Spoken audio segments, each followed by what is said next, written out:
वालेकुम and welcome to कारी कमाल यूट्यूब चैनल।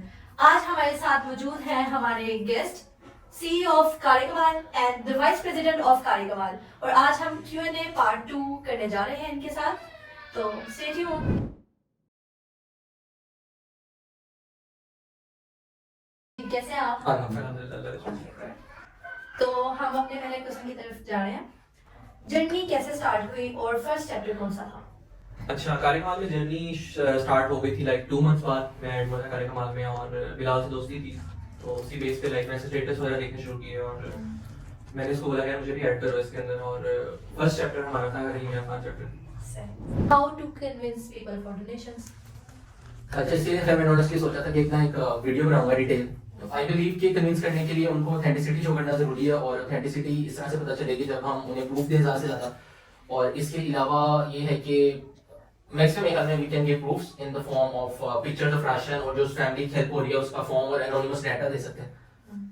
और एनओ पे कुछ ऐड करना चाहिए। हाँ, आई थिंक सो कि जो हमारे पास लाइक बिल्स और की पिक्चर्स और राशन की पिक्चर्स हैं, तो मैं लाइक अपने मेंबर्स को भी ये चीज़ कहता हूँ कि यार आपने ना फॉलो अप लाजमी करना अपने डोनर्स के साथ। लाइक आपने उनसे पैसे ले लिए, आप सामान तो दिया, ठीक है, डोनर्स आप पे ट्रस्ट करते हैं, बट स्टिल आपकी तरफ से एक जेस्चर होगा जिससे एक आपका ट्रस्ट कायम रहेगा डोनर्स के साथ कि आप उनको जब आप राशन दे रहे हो आप उनको बिल की पिक्चर और राशन की पिक्चर देकर आओ, लाइक व्हाट्सएप करो कि यार ये मैं डिलीवर कर रहा हूँ। इससे कह रहे हैं कि वो डोनर को भी तसल्ली पहुंचती है इस चीज़ से। और इसमें एक चीज मैं ऐड करना चाहूंगा, मे भी उनका ये क्वेश्चन है कि अगर हम मतलब डोनेशन अक्सर मेंबर्स होते हैं कलेक्ट नहीं हो पाती, तो बेस्ट यही है कि आप इनबॉक्स में अपने जितने डोनर्स हैं उनके साथ एक इस तरह का बॉन्ड बनाएं कि अगर उनको आप कह भी ना रहे तो उनको इस तरह से इमोशनल एफिलिएशन हो कि उनके ज़हन में खुद है कि हमने लेना है मतलब डोनेट करना है। What are the reasons behind the people reluctance to help others even when they can do so? How we can change their mindset? Like के लोग हेल्प करना चाह भी रहे हैं, इस्तेमाल रखते हैं, लेकिन वो नहीं करते, उनको कैसे हम उनका माइंडसेट किस तरह से चेंज करना? अच्छा, ये ना मेरे ख्याल से ये चीज़ एक नेचुरल होती है इंसान के अंदर। लाइक आप बहुत बहुत अमीर लोग देखेंगे लेकिन वो डोनेट नहीं करते, तो ये अल्लाह ताला की तरफ से एक तौफीक वाली बात है। बहुत बहुत गरीब लोग भी हैं, जिस तरह के मैं एग्जांपल छोटी सी दूंगा कि जब शौकत खाना बना रहा था इमरान खान, तो उसमें यही था कि वो कहता है कि मुझे जो छोटे इलाकों से लोगों ने, जब मैं गया वहाँ पे मुझे 10-10 रुपए दे रहे हैं, 20-20 रुपए दे रहे हैं, तो उसने भी ये चीज़ नोट की कि जो जितने गरीब थे वो ज़्यादा उनके दिल बड़े थे और जो अमीर लोग थे वो नहीं दे रहे थे। तो ये इट्स आई थिंक समथिंग कि अल्लाह ताला की तरफ से तौफीक आती है, और इस पे हम जो है वो कह सकते हैं दूसरे को, लेकिन तौफीक अल्लाह ताला की तरफ से ही है। इसमें एक और चीज ऐड करना चाहूंगा कि हम अक्सर सोच रहे होते हैं कि यार अगर मैं इस बंदे को 500 मरतबा कह रहा हूँ क्या डोनेशन दे दो और वो नहीं दे रहा, तो मे भी वो बेहिस है, लेकिन मे भी हो सकता है कि वो अपने एंड से कुछ ना कुछ प्राइवेटली कर रहा हो और वो पब्लिकली ना शेयर करता हो। और मोस्टली यही कहा जाता है कि हम प्राइवेटली खुद कर रहे हैं। एग्जैक्टली मकसद ये है कि कोई ना कोई कुछ ना कुछ कर रहा हो, लाइक कार्यक्रम करिए मैंने आप किसी और ऑर्गेनाइजेशन में जाते हैं, इट्स ओके, लाइक लेकिन आप दें जरूर। What is the role of कारी कमाल in promoting social change? I think social change जो है हमारी जो यूथ को जो मिल रही है इसके थ्रू या किसी भी ऑर्गेनाइजेशन के थ्रू, वो बहुत इंपॉर्टेंट है, क्योंकि आप आजकल के जमाने में देखें डिस्ट्रैक्शन बहुत ज्यादा है। लाइक सोशल मीडिया की डिस्ट्रैक्शन है, फिर आपकी लाइफ में फॉर आवर टीनेजर्स बहुत ज्यादा डिस्ट्रैक्शन है जो आज से मेरे ख्याल से 50 साल पहले नहीं थी इतनी ज्यादा। तो एक जरूरी है इस तरह की चीज कि आपके पास ना एक ऐसा प्लेटफॉर्म हो जो आपको लाइक डेली बेसिस पे आप इन्वॉल्व हो रहे हो उसके अंदर। आप सोशल मीडिया के थ्रू लाइक व्हाट्सएप पे आप इन्वॉल्व हो कार्यक्रम में, आप राशन देने जाते हो, आप कैंपेन्स का हिस्सा बनते हो, तो बहुत जरूरी है कि हम अपनी यूथ को इस साइड पर लेकर आए। और इसमें हमेशा मैं ये चीज कहता हूँ कि इसका लाइक अगर आप किसी ऑर्गेनाइजेशन का पार्ट हो तो इसका मकसद ये नहीं कि आप पूरा दिन ही बस उसमें आप बस जी मैं तो कार्यक्रम लिए सब कुछ कर रहा हूँ, आप उसके अंदर भी दिन का आधा पौना घंटा 1 घंटा देकर आप अपनी जो नॉर्मल लाइफ है उसको आप एंजॉय कर सकते हैं साथ साथ। और इसमें एक और चीज है कि अगर सोशल चेंज की बात की जाए कि क्या डिफरेंस हमने क्रिएट किया अभी तक, तो आई बिलीव कि अगर हमारे पास 3000 प्लस फैमिलीज हैं और वो उन फैमिलीज के लिए भी चेंज है कि उनको एक तरह से एक मेंटल रिलैक्सेशन है, आई गेस ये भी बहुत बड़ी चीज है। अगर उनको है कि हमारा फूड या राशन या आप लगा लें दवाई या मेडिसिन कुछ भी चीज आ रही है, तो एक तरह से वो भी उससे भी अगर वो उनकी डायरेक्शन थोड़ी सॉर्टेड है, तो आई थिंक तो ये भी एक बड़ा अच्छा चेंज है। और ऑफ कोर्स प्रोडक्टिविटी का जैसे मैंने बताया ये बहुत बड़ी चीज है कि अगर हम प्रोडक्टिव कुछ कर सकें टाइम ज़ाया किए हुए। Why should I prefer कारी कमाल over the other societies? मैं तो डे वन से ये कहता हूँ कि जिस तरह भी अहमद भी कहता है कि कुछ ना कुछ कहीं ना कहीं करते रहना चाहिए। तो आई वुड नॉट एग्जैक्टली से कि ये ऑर्गेनाइजेशन की निस्बत हम ज्यादा अच्छा काम करें, हम बस अपने एंड से हमारी रेस सिर्फ अपने आप से, ये नहीं कि हम किसी और ऑर्गेनाइजेशन के साथ कंपीट करें। तो अगर आप किसी और ऑर्गेनाइजेशन को ज्वाइन करके यू आर हैप्पी, तो I am also happy about it. लेकिन अगर आप पूछें कि what different thing we are doing, तो उसमें मुझे लगता है कि हम हमारा जो मिशन कार्यक्रम पाकिस्तान है उसमें हम काफी उन एरियाज को टारगेट करेंगे हमें बिल्कुल किसी को कोई आइडिया नहीं है। और हमारा आई गेस कि we are one of those organization जो कि बिल्कुल ही ग्रास रूट लेवल से स्टार्ट हुई है और स्टूडेंट बेस्ड है। मतलब जब स्टार्ट हुई थी तब भी स्टूडेंट थे, तो अगर कोई आज की दौर का कोई बंदा आके ज्वाइन करता है तो उसके लिए एक ज्यादा रिलेटेबल इन्वायरमेंट है और वो ज्यादा आउट ऑफ द वे नहीं महसूस करेगा। और आई थिंक एक चीज जो मुझे अट्रैक्ट करती है कार्यक्रम में हमेशा से वो ये है कि राशन जो हमारी वो है ना डोमेन, क्योंकि ये नजर नहीं आती और हम चेहरे भी नहीं दिखाते किसी फैमिली का, तो बहुत सी ऑर्गेनाइजेशंस लाइक करती हैं काम लेकिन वो राशन के ऊपर नहीं करती, तो आई थिंक कार्यक्रम is one of the organisations जो राशन के ऊपर फोकस रखती है, तो ये चीज है डिफरेंट। और ये चीज भी है कि जो राशन है वो कंटिन्यूस सपोर्ट है, ये नहीं कि सिर्फ 2 महीने मिल गया बाद में मिलेगा नहीं, और एक तो उनके चेहरे भी नहीं दिखाए जा रहे हैं। और सिर्फ राशन ही नहीं है, राशन हो गया, स्कूल फीस, दवाई, ब्लड डोनेशन, और इसके अलावा रोजगार, Alif skill centre, Alif home care. तो आई बिलीव कि अल्हम्दुलिल्लाह अल्लाह ताला की मदद से हम काफी ज्यादा एरियाज को टारगेट करें, which makes us somehow unique. How can I see that my donations amount is going into the deserving ones? जिस तरह आपने स्टार्ट में सवाल किया था कि हम स्क्रीनशॉट क्यों मंगवाते हैं या हम लोग लाइक अपना इतना मैनेज क्यों करते हैं फाइनेंस, तो हमारी जो फाइनेंस टीम है उनके पास डिटेल्स होती हैं। लाइक फॉर एग्जांपल अगर हमारा कोई डोनर हमसे फैमिली की डिटेल्स भी लेना चाहे तो हम उसको प्रोवाइड कर सकते हैं कि इस फैमिली को आपके जो है वो पैसे जा रहे हैं या आपके राशन जा रहे हैं। जैसे अब मैं एग्जांपल देता हूँ, अगर मेरे 3-4 डोनर्स हैं तो मैं उनको मंथ एंड पे जो पिक्चर बताता हूँ मैं उनको बताता हूँ कि ये इस फैमिली को गया, इस फैमिली की ये सूरत हाल है। तो कोई भी अगर हमारा डोनर डिमांड करता है, हमसे पूछता है कि यार मेरे पैसे कहाँ जा रहे हैं, तो हम उसको जवाब दे सकते हैं इस हवाले से। इवन कि हम ये भी कहते हैं कि अगर आप लोगों ने हमारे साथ चल के खुद भी राशन डिलीवर करना है या देखना है तो आप अपनी तसल्ली खुद भी कर सकते हैं। Exactly. और ये इसी सबसे बढ़ के कोई चीज हो नहीं सकती, और ये भी कि पैसे ना दे राशन दे दे डायरेक्ट, ये भी चीज ट्रूएबल है। ऐसे अच्छा, इसमें मैं एक छोटी सी चीज ऐड करूंगा कि एक हमारे डोनर हैं 4-5 साल से वो हमें डोनेट कर रहे हैं। उन्होंने मुझे स्टार्ट में एक दफा कहा था कि यार मैं खुद जाके देना चाहता हूँ, तो मैंने उनको कहा मोस्ट वेलकम, और प्लान भी बना उनके साथ जाने का, और वो फिर एंड पे किसी मसरूफी वजह से आ नहीं सके थे। बट उन्होंने जब ये देखा कि यार हम विलिंग हैं उनको उस फैमिली तक लेके जाने के लिए, तो उसके बाद से वो 4 साल से हमें डोनेट कर रहे हैं विदाउट इवन आस्किंग कि यार कहाँ जा रहा है, लाइक ही नोज के कहीं सही जगह जा रहा होगा। आपसे क्वेश्चन पूछा गया है किसी ने, बिलाल भाई कैसे कह सकते हैं कि उनके अंडर काम करने वाले चैप्टर्स में काम वाकई ऑथेंटिक हो रहा है? बताएं बिलाल भाई। अच्छा, इसमें मेरा ये ओपिनियन है कि ऑफ कोर्स मैं अकेला बंदा 5,500 मेंबर जो है उनकी गारंटी इस तरह नहीं दे सकता कि सब कोई बंदा कभी कोई ब्लेंडर नहीं मारेगा, which is a realistic check. तो इसके लिए वी हैव प्लान कि हम इंशाल्लाह अपनी इंटरनल ऑडिट टीम बनाएंगे, और अभी ऑलरेडी इस पे वर्किंग चल रही है। जिस तरह फॉर्म्स फिल किए गए फैमिलीज के, जिस तरह हमारे पास पहले फॉर्म शॉर्टेज थी, तो एक वो चीज हो गई। बाकी अगर आप कहें कि अगर कोई बंदा ब्लंडर मार है कार्यक्रम में और कोई के किस तरह पता चलेगा, तो बिल्कुल स्टार्ट पे मेरे साथ ये हुआ था कि एक बंदा था जिसका मुझे लगा कि baby he is not that much authentic. तो अल्लाह ताला बाज़ वक़्त हमें बंदे दिखा देता है वो वाले जो हमारे साथ ऑथेंटिक ना हो या जो जिनसे स्कैमी वाइब आ रही हो।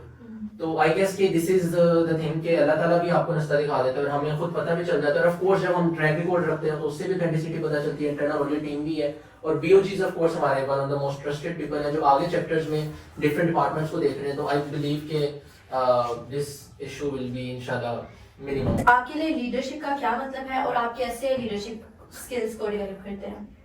अच्छा, मेरे ख्याल से लीडरशिप जो है ना वो एक तो बिल्ट इन भी होती है इंसान के अंदर और वो सीखता भी है। लाइक वक्त के साथ साथ जब आप किसी चीज में इन्वॉल्व होते हैं तो आपको बड़ा कुछ सीखने को मिलता है।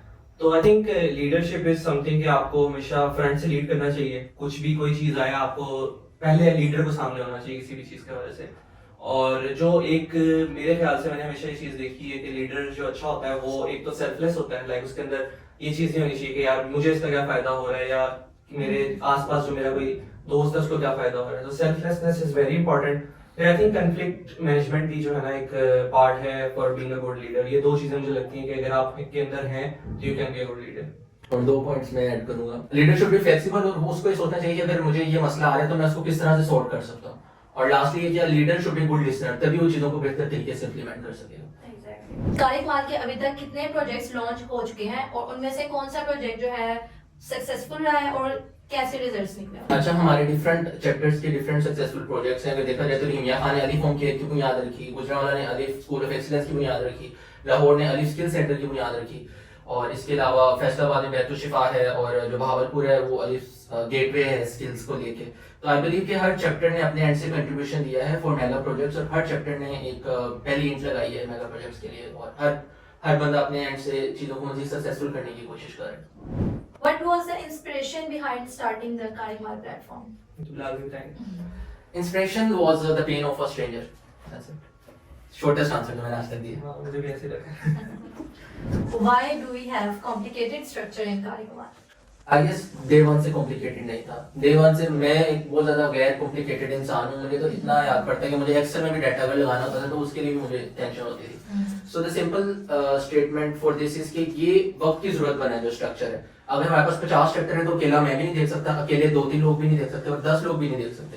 तो it was need of the hour whatever structure is made in this 6 years. और हर स्ट्रक्चर 6 ईयर में हल्का स्टेप बाय स्टेप हुआ है। बाहर आने वाले बंदे को लगेगा कि एकदम ये क्या इतना कॉम्प्लेक्स स्ट्रक्चर है, लेकिन हमें पता है कि हमने डे वन से किस तरह चीजों को स्टेप बाय स्टेप होते देखे।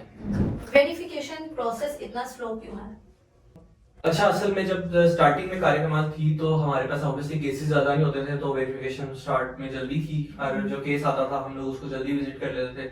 अब ऑब्वियसली अब कार्यक्रम को 6 साल से ज्यादा हो गए हैं और इतने केसेस हमारे पास आ रहे हैं। ऑब्वियसली हमने अपना बजट भी देखना होता है और एक आप ये समझते हैं कि अगर किसी फैमिली के लिए राशन लगाना है, स्टार्ट करना है, तो वो ऐसा नहीं है कि हमने सिर्फ 1-2 महीने उनको देना है, हमने लॉन्ग टर्म देखना है। तो उस वजह से केसेस ज्यादा हैं, मेंबर ज्यादा हो गए और मेरे ख्याल से इसी वजह से थोड़ा सा डिले आता है और वो हमें पता है कि ये डिले आ रहा है काफी जगहों पे। इसमें ना ये भी ओपिनियन है लीडर्स का। कुछ लीडर्स ये कहते हैं और ये है कि वो कहते हैं कि अगर हमारे पास फैमिली आ गई है और हम उसको जाके विजिट करते हैं, हमारे पास पैसे नहीं है, तो उस तरह फैमिली को एक मरता आस लग जाती है। एक पॉइंट ये और दूसरा ये कि उतने लोग डोनेट नहीं करते जितने लोग केसेस रेफर करते हैं। तो हमारे पास हंड्रेड्स में हर रीजन से केसेस पेंडिंग पड़े हुए हैं और उस तरह की टास्क फोर्स हमारे पास मौजूद नहीं है सच के हर बंदा अपने घर से निकल के वो ज्यादा केसेस डिलीट करे। तो उसमें हमारी ये लिमिटेशन भी है और जो हमारे नाज़रीन हैं और जो डोनर्स हैं और जो जितने भी लोग हैं उन्हें भी इस चीज में हमें सपोर्ट करना चाहिए कि वो हमें इस चीज पे ब्लेम ना करें। Sometimes we help people in a way that they become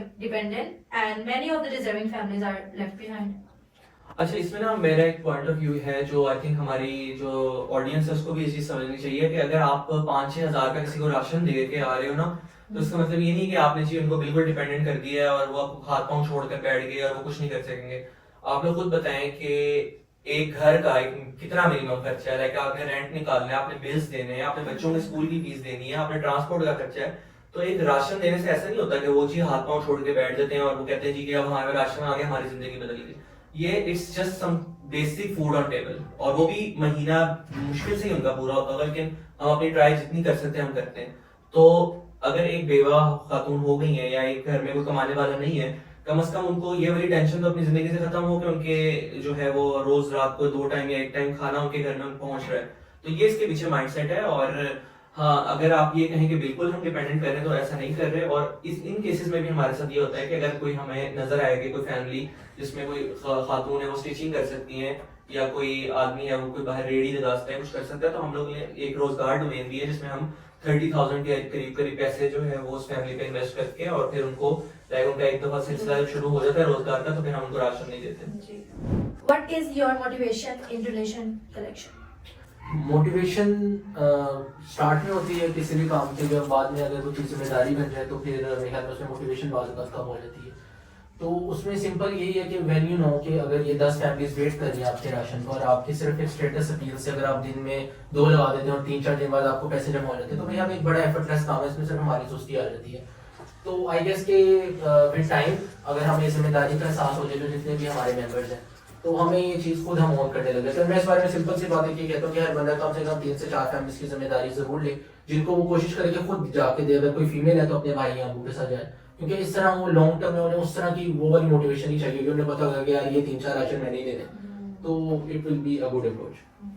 अच्छा, इस पे मेरा एक छोटा सा पॉइंट मैं ऐड करता हूँ कि जो पैसे हम मांगते हैं ना लोगों से, तो उससे ये कि एटलीस्ट मैं हमेशा ये चीज़ कहता हूँ अपने मेंबर्स को भी कि आप अगर जब तक अपने लिए नहीं मांग रहे, आप किसी अल्लाह ताला के लोगों के लिए मांग रहे हो ना जो इस वक्त लाइक मजबूर है, तो फिर आपको कोई किसी किस्म की एम्बैरेसमेंट नहीं फील होनी चाहिए और ना आपको ये सोचना चाहिए कि यार क्या मैं हर वक्त जो है पैसे ही मांगता रहता हूँ जाके।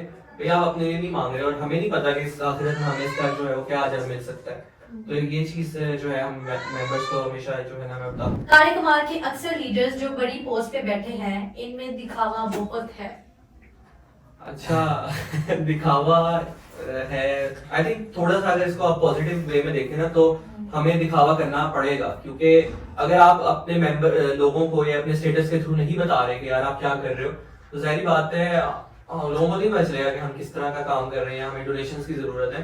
तो आई थिंक अगर इसको आप पॉजिटिव वे में देखें तो एक कुरान की आयत भी है कि अगर आपने डोनेट करना है तो आप बता के भी कर सकते हो और छुपा के भी कर सकते हो। ये क्लियर कट आई थिंक पहले या दूसरे बारे में ये आयत है। तो इस चीज़ को अगर हम नोटिस करें तो हम लोग ये काम जो है वो सिर्फ एक हाथ से दिया और एक हाथ को पता ना चला इस पे नहीं कर सकते, हमें बताना भी पड़ता है कि हम क्या कर रहे हैं। इसमें सिंपल सी बात है कि हम अब दिखावे का टर्म ना नॉर्मली हमें नेगेटिव लगता है, लेकिन एक तरह से अपने काम की हाईलाइट दिखाना, या अगर हर लीडर की अपनी, हर हमारे पास जो लीडर्स हैं हर एक की अपनी टाइप है कि वो अपने काम को डिफरेंट तरीके से दिखाते हैं। तो आई गेस कि हमें वी शुड नॉट जज, हमें बाज़ औक़ात वाइब आ सकती है लेकिन हमें उस तरह जज नहीं करना चाहिए कि हम किसी के दिल में नहीं बैठे। अगर हम किसी को जज कर रहे हैं तो वो भी मेरे ख्याल में गुनाह ही है। और दूसरी बात ये कि जो कार्यक्रम की वार्म रिसेंटली हुई थी, तो मेरा ये मानना है कि वार्म या जो भी कोई हमारी नेकी अगर स्टार्ट होती है किसी से इंस्पायर होकर, मैंने सिर्फ एक वीडियो देखी थी और वो इंस्पिरेशन के साथ हमने वार्म स्टार्ट की और आज तक हजारों कंबल आ रहे हैं। तो वो जिस बंदे ने वो वीडियो में कंबल बांटे थे और उसने स्टेटस लगाया था, मैंने देखा था, तो उसको ऑफ कोर्स सवाब जा रहा होगा। अगर वो सोचता मैं दिखावा कर रहा हूँ, मैं नहीं लगाता, तो ना मैं देखता और शायद ये ना चलता। तो आई गेस कि इसको प्रमोट भी करना चाहिए। अगर हम फैमिली के फेसेस नहीं दिखा पा रहे तो हम जितना जिस हद तक जो चीज दिखा रहे हैं वो मजबूरन ही बात दिखा रहे होते हैं। जब कोई दिखावा कर रहा है तो आप ना देखें उसको। Best option. Have you ever fell down in Iman? How you uplifted again?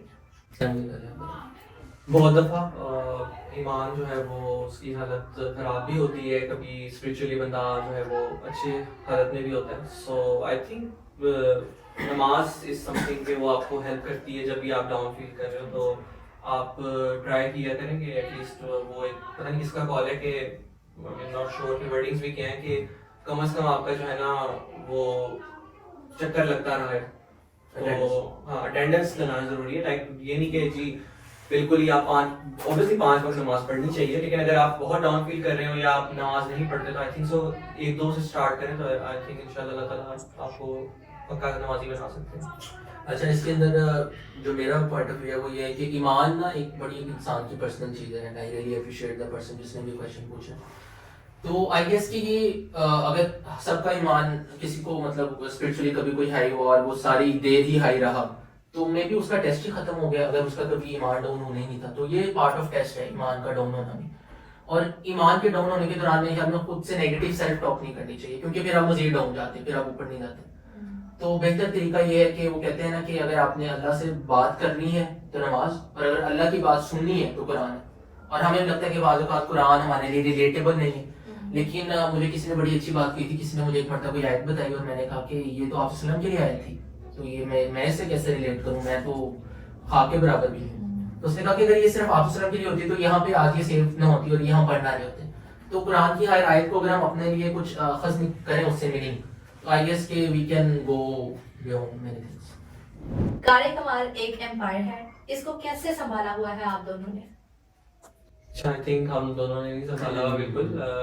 किसी भी नेक काम के अंदर सबसे पहली चीज़ ये होती है वो अल्लाह ताला की तरफ से हो रहा होता है, और अगर इंसानी क्लेम करने भी निकल जाए कि मैंने कुछ किया हुआ है तो आई थिंक वो पॉसिबल ही नहीं है, बिल्कुल फॉल्स क्लेम है।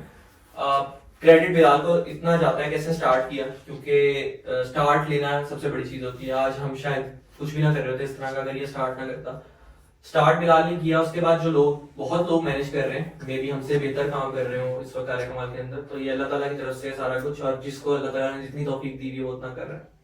मेरा इसमें ये पॉइंट ऑफ व्यू है कि बाज़ बात ना मेंबर्स को लगता है कि शायद हम ही सब कुछ मैनेज कर रहे हैं, जो बोर्ड गवर्नर्स है या सीईओ, लेकिन अल्लाह ताला का ये कार्यक्रम पे खास मुझे लगता है कि तोहफा है, गिफ्ट है कि अल्हम्दुलिल्लाह we are blessed with very very devoted Kamalians, कि they are more motivated than us sometimes.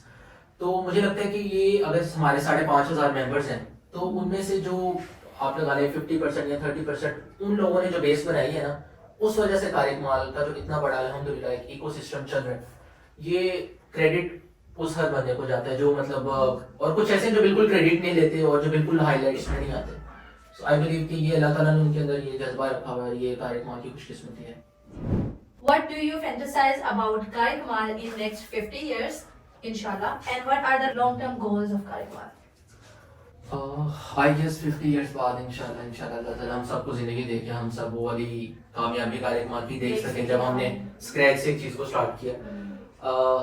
I think जो हमारा गोल होगा वो होगा कि मोर कैंसर हॉस्पिटल्स, मोर स्किल सेंटर, मोर होम केयर्स, और हम पूरे कंट्री वाइड सर्विस करें जहाँ पे हम डिजर्विंग जितनी बेवाएँ हों उनका डाटा सेव हो, और एक तरह से हम कार्य कमाल सिर्फ ना सिर्फ पाकिस्तान बल्कि वर्ल्ड की टॉप 10 ऑर्गेनाइजेशन में है, बाकी नेवर से नेवर इंशाल्लाह। इंशाल्लाह। हाँ जी, मेरी तरफ से यही है कि कार्य कमाल जो है वो एटलीस्ट हमारी कंट्री में इस लेवल पे हो कि किसी भी गरीब को या कोई किसी को कोई मसला हो जिंदगी में तो उसके जहन में पहला वर्ड कार्य कमाल का है कि यार कार्य कमाल से मैं रब्ता करता हूँ और वहाँ से मेरा मसला हल हो जाएगा। तो अगर इस स्टेज तक अल्लाह ताला हमें पहुँचा देते हैं तो आई थिंक इससे ज़्यादा और क्या चाहिए हमें।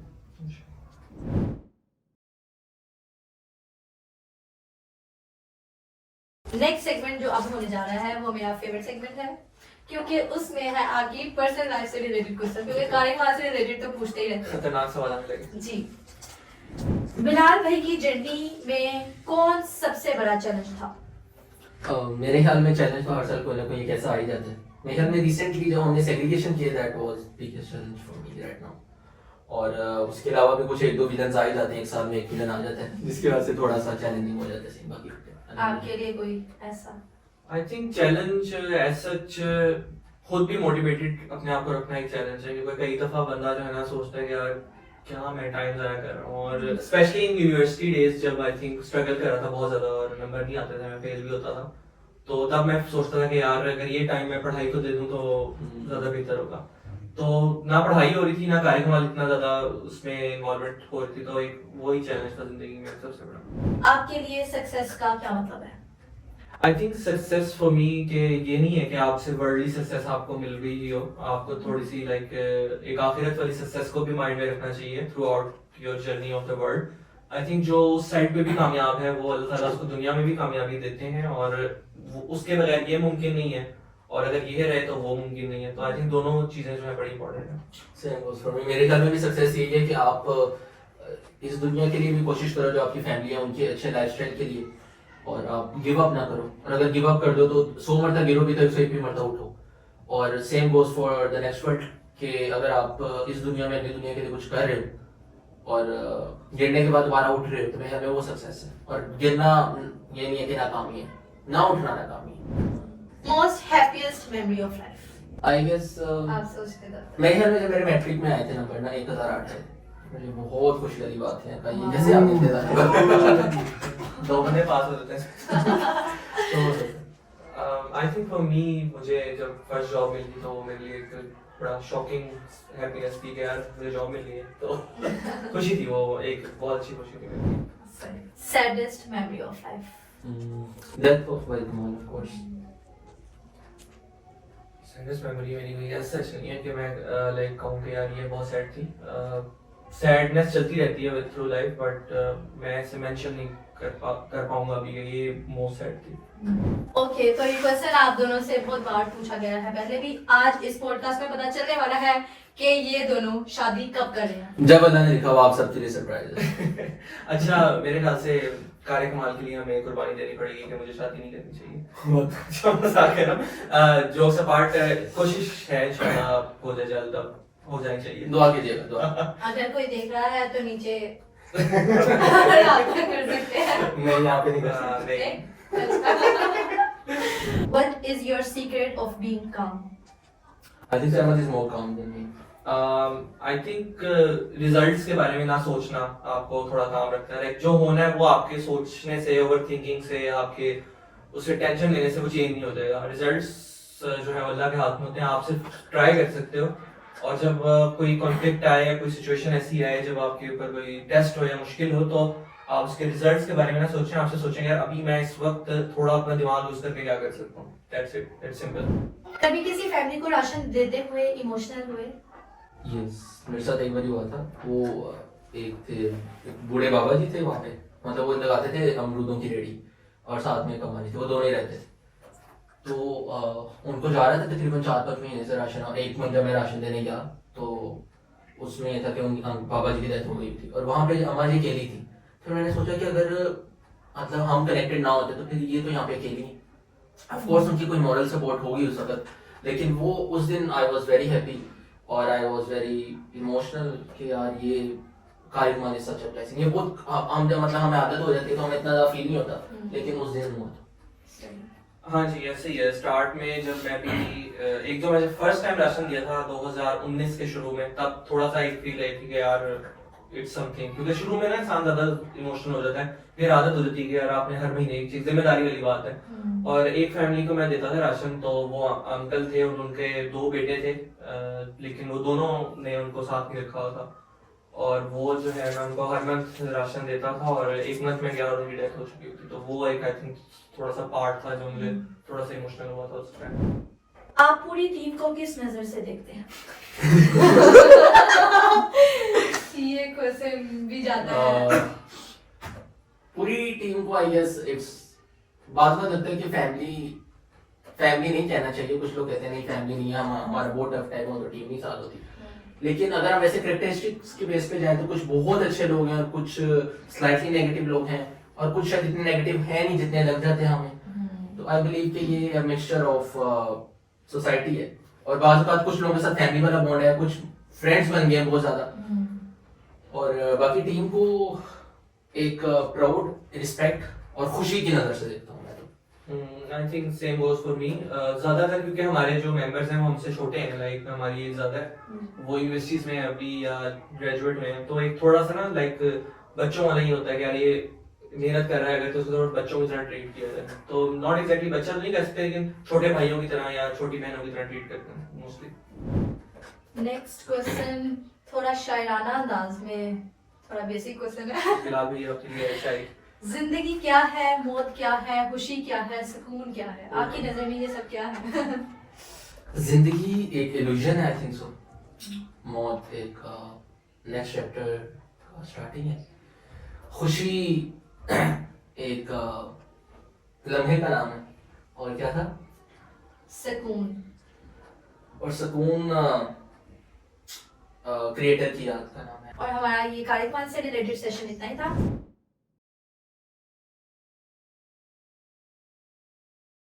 अब चलते हैं हम अपने अगले सेगमेंट की तरफ, जो कि है दिस और दैट सेगमेंट। ठीक है, आप दोनों ने जल्दी से जवाब देना है, ठीक है? टेक्स्ट और कॉल? टेक्स्ट। कॉमेडी और एक्शन? कॉमेडी। ओके, इंस्टाग्राम और फेसबुक? इंस्टाग्राम। मॉर्निंग पर्सन और night out? Morning. Night out. सुबह का जो सूरज है ना वो मॉर्निंग नहीं, सोने की होती है।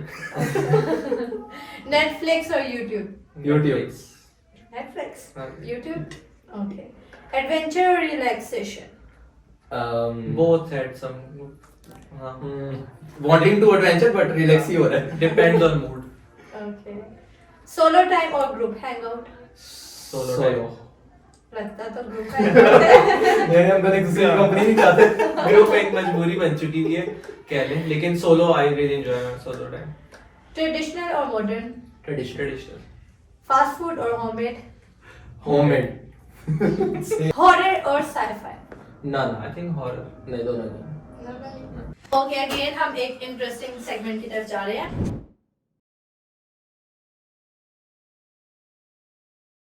और ये segment है what's the first thing that comes in your mind when you hear each word? Okay? मैं आपको word बताऊंगी, आपके दिमाग में जो भी उस वक्त आएगा आपने वो बोलना उससे. Leadership. जिम्मेदारी. बहुत कम लोगों में. Team work. अच्छी बात है. सीखना पड़ता है. स्लीप. जल्दी सोना चाहिए. देर से सोना चाहिए. मूवी. नहीं दिल चाह रहा आजकल. एक टाइम में अब देखी नहीं जाती पूरी. इवेंट. ना करो यार. थक गए. थक गए यार. कैसा हो सकता है? थक गए. सक्सेस. जल्दी चाहिए. पार्ट ऑफ लाइफ होनी चाहिए सबके. Social media. कम डिलीट करो सब. नहीं हमारा पेज कौन शेयर करेगा? जरूरत है वक्त. एम्पावरमेंट. मैंडेटरी. हर बंदे को होना चाहिए एम्पावर्ड. फोन. कैद. हॉलिडे. आज ही करो. वंस अ वीक लाजमी होना चाहिए. उम्मीद करती हूँ आप सबको आज की पॉडकास्ट अच्छी लगी होगी, और ये था हमारा छोटा सा Q&A सेशन. और लाइक करें, शेयर करें, सब्सक्राइब और बेल आइकन दोबारा मत भूलिएगा. अल्लाह हाफिज़. अल्लाह हाफिज़.